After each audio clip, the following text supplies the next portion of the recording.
Welcome to Dragon's Lair Update, the only show dedicated to Howard Community College athletics.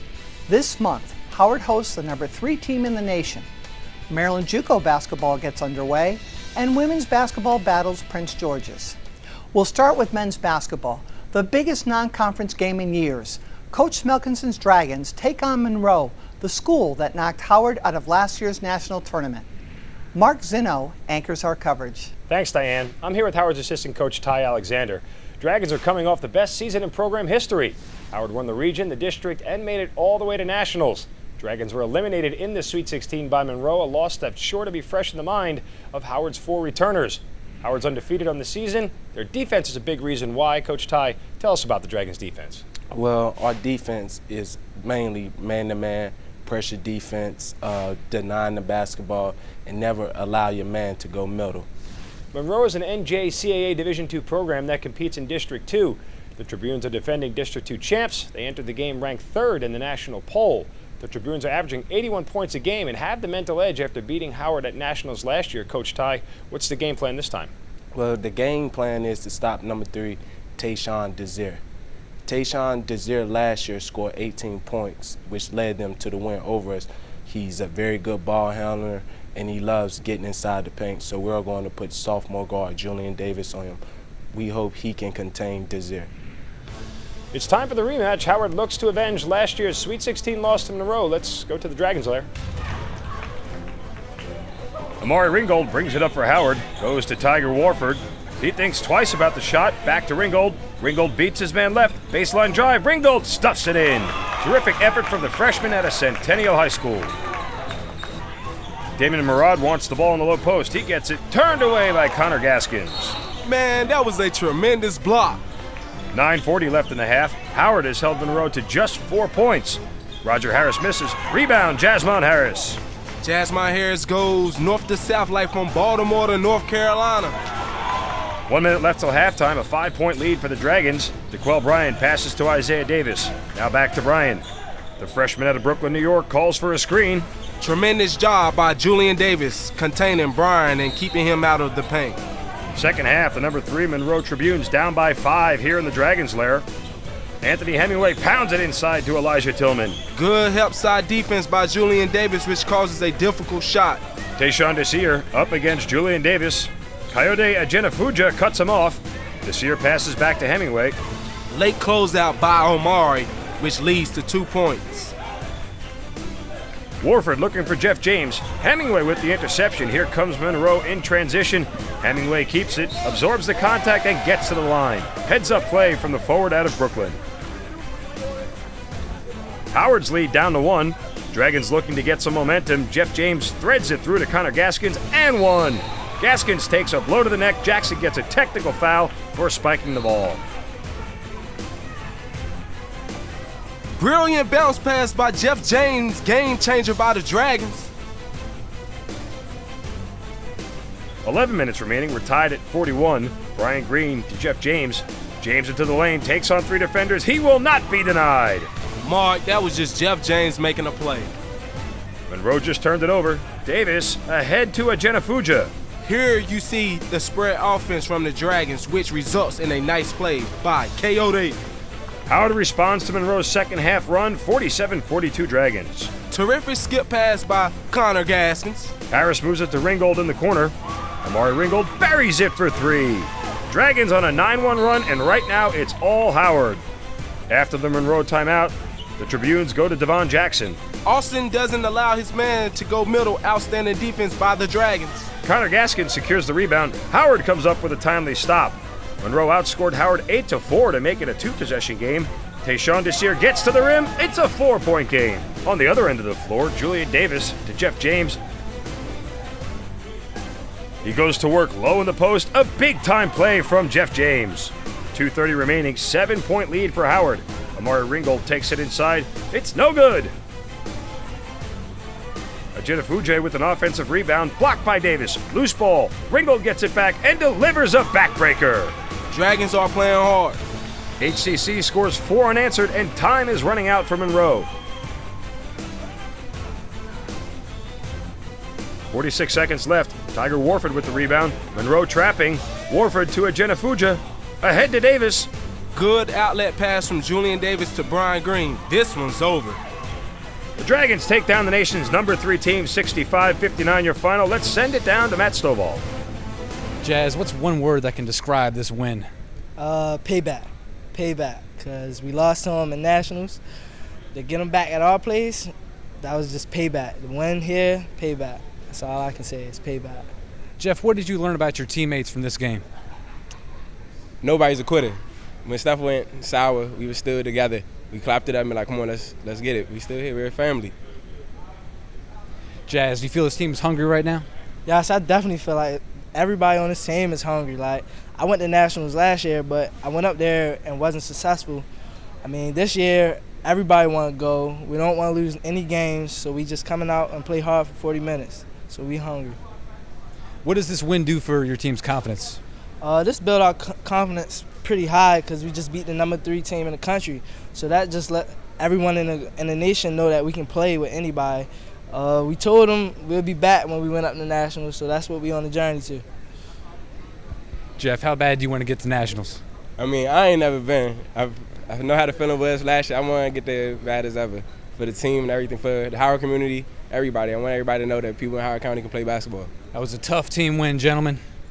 For Dragons Lair Update, I'm Matt Stovall. Next up for the Dragons, a Maryland JUCO conference game against Prince George's. After beating the number 3 team in the nation, the Dragons suffered a letdown to Montgomery College, getting their first loss of the season. Coach Ty, what will be the deciding factor in this game? Mark, it's going to come down to heart and effort. Who's more disciplined? We're bigger, stronger, and more physical than Prince George. We look at this as a must-win situation. We have to control our own destiny and stay at the top of the conference. Prince George's is an NJCAA Division III program that competes in District 7 and the Maryland JUCO Conference. Owls are riding a 4-game win streak into this game. Coach Ty, what do you expect to see from Prince George's? Mark, I expect an up-tempo, quick shot, physical basketball game. You'll see a lot of ball screens like the NBA. We need to talk, communicate, and last, let each other know on defense. Howard faces off against Prince George's. Let's go to the Dragons Lair. Jason Johnson up against Amari Ringgold. Johnson spins, it's no good. Jeff James with the rebound, takes it up the floor. Siobhan Giles yells, trying to startle Jasmine Harris. Good luck with that. The sophomore out of Baltimore sets the tone for Howard and plays Giles tight on the defensive end. Good secondary break by Jasmine Harris at the bottom of the screen. Pitch ahead by Julian. Harris outruns everyone and scores. The Patterson High School grad has 7 points in the first 2 minutes. Liddell Diggs connects with Lorenzo Foote. He sinks the jumper. Prince George's takes the lead. Julian Davis not wasting any time. Here come the Dragons. Nice kick ahead by Julian Davis to Jeff James. One-on-one, you can get him all day. That's a bucket. Howard's on an 8-2 run. Diggs looking in the direction of Robert Tyler. Picked off by Harris. Sonic with the steal. Jasmine Harris all alone. He puts it away. That's Jasmine's 11th point of the night. Here's a 1-2-2 press. Tremendous pressure from Mr. Lewis and Jasmine Harris. No one comes back to help Diggs. That's a 10-second violation. Howard's defense is making PG fight for every inch. Brandon Roberson to Mr. Lewis. Nice one-on-one move. That's motion. Nice teardrop by Connor Gaskins. Prince George's is bringing the pressure on defense. Lewis, a terrific pass inside, and Jeff James drops the hammer. Bam! ESPN top 10. Vicious finish. The Dragons have come out like a pit bull snarling.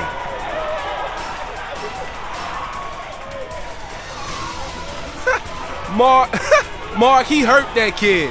That's what separates the boys from the men. Howard taking it to PG, a 15-point lead for the Dragons. Diggs goes to Johnson. Woo, we bruising them up. Howard dictating the action, 31-16 Dragons. Now second half, Prince George's looking to make up ground. Lorenzo Foote forces a turnover, takes it the other way, bounce pass to Johnson. Gaskin sends him to the line. The Owls starting to assert themselves.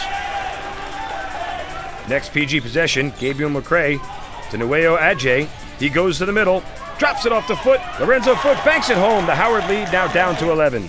Julian Davis one-on-one with Liddell Diggs. Terrific ball handling. The sophomore out of Baltimore puts it away. Now 12 minutes remaining and a 12-point lead for Howard. The pass broken up. Davis gets it back for HCC. What a fake by Davis. He sees Harris open behind the arc, and it's a 23-point night for Jasmine Harris. Prince George's has cut into the lead. Howard looks to hold off the Owls. James sends it to Ringgold. Up top to Davis. PG, no answer for Julian Davis. The lead now 13. James feeds it down low to Connor Gaskins. Gaskins working the paint. He finishes with the right hand. 5 minutes left. 76-62 Dragons. Howard slices through the full court press. An alley-oop from Davis. And Ajenafuja throws it down. A big-time finish from the sophomore out of Beltsville, Maryland. Howard continues to be the boss out there, putting on a show for the home crowd. Brandon Roberson saves it. Mr. Lewis to Ajenafuja, the hoop and the harm. Howard sends Prince George's home empty-handed. 90-77 your final. Matt Stovall with Jeff James and Julian Davis. Jeff James, incredible game. How did it feel playing that great out there today? Felt good playing against the home team. I mean, because that's where I'm from, but it just felt good. We won as a team. We came back off a loss. We just wanted to win. Julian, that loss against Montgomery, did that motivate you coming into this one? Yeah, it kind of definitely did. We showed that in the Montgomery game, we really didn't make them play us, and that's what we tried to do this game. We wanted PG to make us play them, attack them real hard, and get to the basket. Jeff, it seems like you all kind of took the fight out of them in the first half. Would you agree? Yes, sir. I feel like we definitely did. Like, we came out hot on fire, basically on revenge. Like, we lost last week. We was like, there's no way we're losing today. We wanted to stomp on their neck from the beginning. Julian, you were very reliable out there tonight. How did it feel coming up with big buckets when the team needed you to? I just try to be aggressive in certain spots of the game. Like I said, in PG game, I really didn't make the point guard really play me. So I just tried to come out, pick my spots, and attack the point guard as soon as I could. So ball just ended up falling my way. Jeff, what's this team's best attribute right now, would you say? I feel like little by little we're becoming more and more of as a family. So I feel like unity. We all like each other. There's no I player. Everybody's a we. So I feel like unity is probably our best attribute. This team's defense is playing pretty well. Julian, what's this team's mindset on defense right now? We basically want to keep everybody on one side of the court. Don't let the offensive player get to the middle. So Coach Evans is really hard on us about letting our guys go middle. So we just try to keep them on one side of the floor and basically push them to the sideline corner so we can track the ball. Great statement win, gentlemen. For Dragons Lair Update, I'm Matt Stovall. It's a pleasure to welcome the head coach of the defending Region 20 District 15 champions and 2004 Howard County Player of the Year, Mike Smelkinson. Welcome, Coach. Thank you. Coach, let's assess your team's performance against Prince George's. Well, we had a great game, especially on the defensive end. I think we held them to under 30 points in the first half, which is always one of our goals going into the first half. So we just came out with a lot of energy. We were coming off of a loss versus Montgomery, and we knew that PG was playing good ball. So our defensive energy was excellent, and we had a lot of good plays on defense that led to early baskets, easy baskets on offense. So how did you prepare for Prince George's? Well, we had a couple assistant coaches go and watch them play Montgomery, so we were able to get a good scouting report on them. We knew they had a good point guard, a good shooter, so we thought that if we could do a good job guarding the perimeter and containing penetration, that we would have a good chance at winning. And Julian stepped up and really shut down their point guard, who was, averaging about 17 points and 8 assists. And I think we caused him to turn it over 8 times, and that was in large part to Julian's defense. Now, what did you think about the game against Monroe, who, when you played them, they were the number 3 team ranked in the country? That was a great win for us. The returners from last year remember in Danville at Nationals, that's who we lost to. So we wanted to get them this year, and we had that date kind of circled on our calendar for a while, and especially the sophomores were really looking forward to playing them. So we came out and took care of business. What do you like about this team this year? I like that we have a number of different guys with different styles of play. We're a very hard team to scout because if you concentrate on trying to stop one guy, we have another guy that can hurt you. So I wouldn't want to go up against us and try to do a scouting report because we have about 5 or 6 guys, I think, averaging in double figures for us so far. I know it's still kind of early in your season, but what games really have revealed the character of your team? I think the Prince George's game really showed me a lot about our team, because we were coming off a bad loss on the road to Montgomery, and to come out and against Prince George's, and PG had just recently beat Montgomery by 20. And we knew that. So we knew we had to give it a great effort, but a lot of teams would have lost to Montgomery and kind of got down on themselves, but we really responded well to come back and fight like that and beat PG. Now, have you been able to identify any leadership on this team? Julian Davis, our point guard, has really established himself as a leader on the team. I named him and Coyote captains. But Julian's very vocal. He usually has the ball in his hands, bringing it up the court. He plays very hard defense. So when he talks, guys listen to him, and he knows what he's talking about. I think he will be a future coach later on down the line, because he knows where everybody's supposed to be, and he's always passing it to the open man, and he wants other guys to score rather than himself. Now you have Jeff James back this year. Now what does he bring to your program? Well, it's great to have Jeff back. He really brings experience, sense of calmness. He's able to handle the ball for a big guy. So it's nice to have ball handlers out there on the court. We play him at the forward, so a lot of the times he's guarding bigger guys, but he's able to handle the ball, and so bigger guys are forced to try to guard him on the perimeter. So I think one of the biggest differences now with Jeff is that he is not forcing the issue. When he was a freshman for us, he had a lot of turnovers. Now he's really doing a good job of taking care of the ball. Let's talk about your staff. You've got almost a whole new staff this year. Can you tell me a little bit about them? Yeah, we have a great coaching staff. They've all done a great job so far. We have Will Thomas, who's coming here from Newtown High School. He was a great high school player. He was first team All-Metro, led his team to a state championship.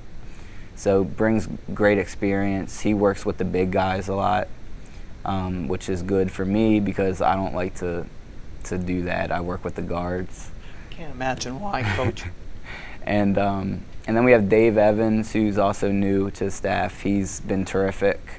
He's really concentrating on defense. He was a standout college player at Colorado State and also played professionally overseas for a number of years. So he brings a different perspective and has been doing a great job. Now it looks like you have a lot of guards. So how do you develop combinations of who starts, who doesn't start? It just goes back to practice. Who's practicing well? You can't take a day off because you have somebody on your heels. So if somebody's out playing somebody at practice and I throw them in the game and they do well, then they might start the next game. So it's healthy competition that we have every day. So what are you looking for in a starting point guard? Starting point guard has to be an extension of the coach on the floor.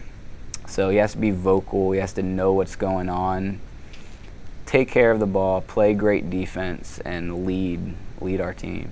Now, is that hard for you as a coach? Because you were a wonderful ball player, and you were definitely a point guard in high school in the 2004 Howard County Player of the Year. What is that like being on the bench now with the younger kids and trying to give them some of your experiences? Well, I'm used to it now that I've been here for a couple years. My first year, sometimes I wanted to just go grab the ball and put it in the basket, and I couldn't do that. But now I've got used to it, and I understand that every player is different, so I just try to put guys in positions where they can use their strengths. But Julian, early on, has done a great job running the point guard for us. Now, is he a natural point guard, or is this something that you've been teaching him? Well, he's a big guard. He's about 6'2", big body, so he has nice size for a point guard. He's not your typical point guard. A lot of point guards in our conference are speedy and shorter, but he presents problems for them because he can post them up a little bit.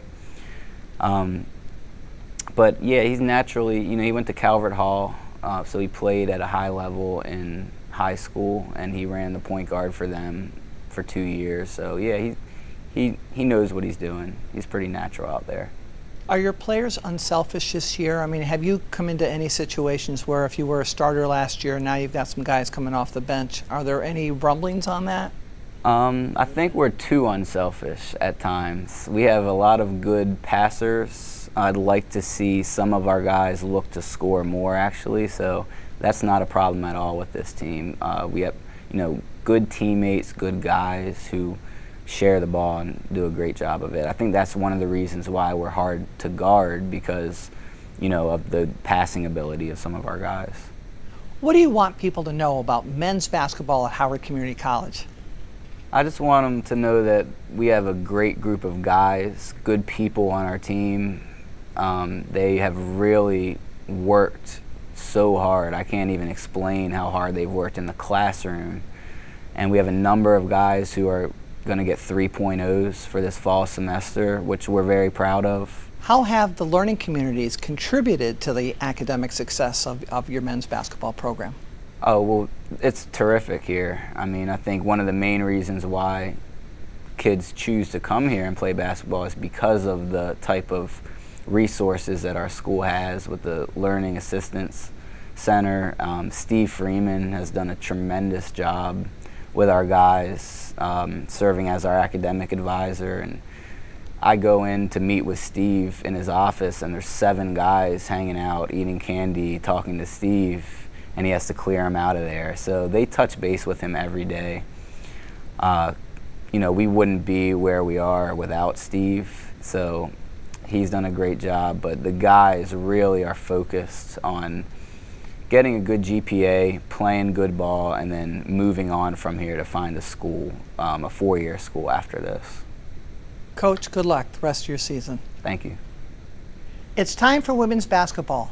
Howard faces off against Maryland JUCO rival Prince George's. Mark Zinno anchors our coverage. Thanks, Diane. Women's basketball analyst Noelle Webster is here to set the stage for Howard and Prince George's. Lady Dragons are off to a 4-5 start under first-year head coach Christopher Anderson. HCC is averaging 56 points per game. Noelle, describe Howard's offense. Howard likes to move the ball quickly and look for quick plays, especially down low. Lanae Kimball is a dangerous player. She has a good shot and can distribute the ball to her teammates. She plays smart too, drawing defenders toward her and then dishes it off to the open man. Prince George's is an NJCAA Division III program that competes in District G and the Maryland JUCO Conference. Lady Owls enter the game with a 3-5 record. Prince George's already put a scare into 2 top 5 teams this season, losing to number 5 Cumberland County and number 4 MC by just 6 points combined. Shanice Warren is averaging 15 points over the last 4 games. Noelle, what makes Warren so hard to stop? Mark, basketball is 50% physical and 50% mental. Shanice Warren just exudes confidence on the court, and that leads to big plays. She's not afraid to take the ball to the defender or pull up and shoot in the defender's face. Howard needs to be able to shut her down, play her tight. They might even have to double team her to get the ball out of her hands. Howard and Prince George's take the floor next. First half, Lanae Kimball takes it up for Howard. She drives it inside, a nice feed to Dorothy Hinson. On the other end of the floor, Prince George is doing a good job moving the ball. They go to Shanice Warren. Baseline drive, Warren finishes with the left hand. Shanice Warren is driving the ball to the basket. She isn't afraid to take it to the defenders. Prince George is bringing a press. London Todd connects with Kimball. It's a 3-on-2. Lanae Kimball makes some pay. Mark, Howard is able to make good ball movement to find the open man, keep the ball moving, and get it across half court quickly.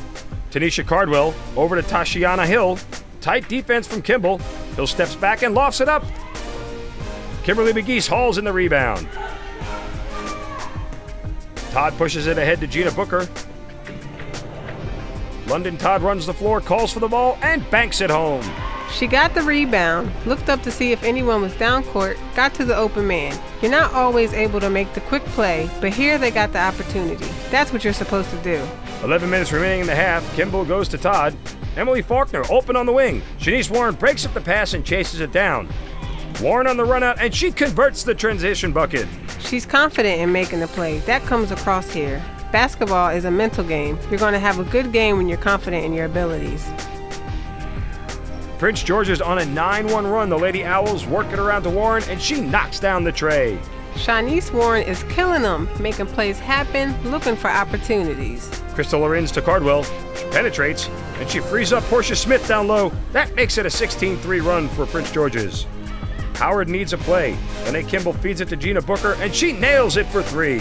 Second half, Lady Dragons looking to spark a comeback. Faulkner inbounds to Booker for 3, no good. Hinson with the offensive rebound, another interior bucket for Dorothy Hinson. Prince George's moves it around the perimeter. Lady Owls have a 13-point lead. Shanice Warren passes to Cardwell. She connects with Jada Jenkins in the high post. Jenkins secures the pass, takes it to the rack, and 1. Prince George's continues to bring the press. Booker to Kimball. Tight defense from Tanisha Cardwell.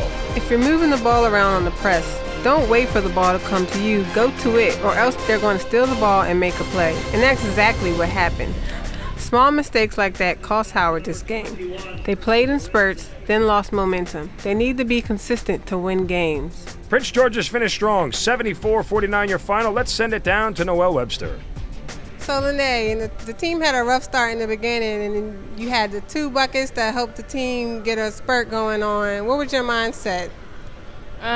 Basically, we just all gotta get on the same page. We like to come off sometimes, basically saying what the other team has, and that's something we can't do. We have to come attack them first. We can't let them attack us first. So that's basically what was on my mind. What we gonna come out here and do, and that was it. We kind of got it together, but we just gotta be on the same page. That's all. Did you see Prince George's as a threat at all? No, actually, I didn't. I didn't at all. It's a couple of things me and my team got to work on, but we actually could have stayed in there with them. I think we had a chance. In the second half, you guys got onto a good run. What happened at the end? I really don't know. It's something I had to talk to my team about. It's mental. That's basically our problem. It's mental. I got to get them together. What advice would you give to your teammates right now? They got to have a positive mindset. You can't come out here and miss a couple of shots and get yourself down. You got to keep your head up and be like, nobody's stopping me and nobody getting past me. So we might see Prince George's in the future in the playoffs. What did you learn from this game that could help you possibly win when you see them again? I see that they play a tight zone. So basically we just need to swing the ball, stop holding the ball, just swing the ball and get them to just break the defense down, attack the gaps and find out shots. That's basically it. That's all they got really is that tight zone. That's kind of threw us off. That's it. For Dragons Lair Update, I'm Noelle Webster. You can watch game highlights before they make it on the show. Go to youtube.com/HCC Dragon Sports. Tune in Friday, January 31st for an all-new Dragons Lair update. Thanks for watching, and remember, go Dragons!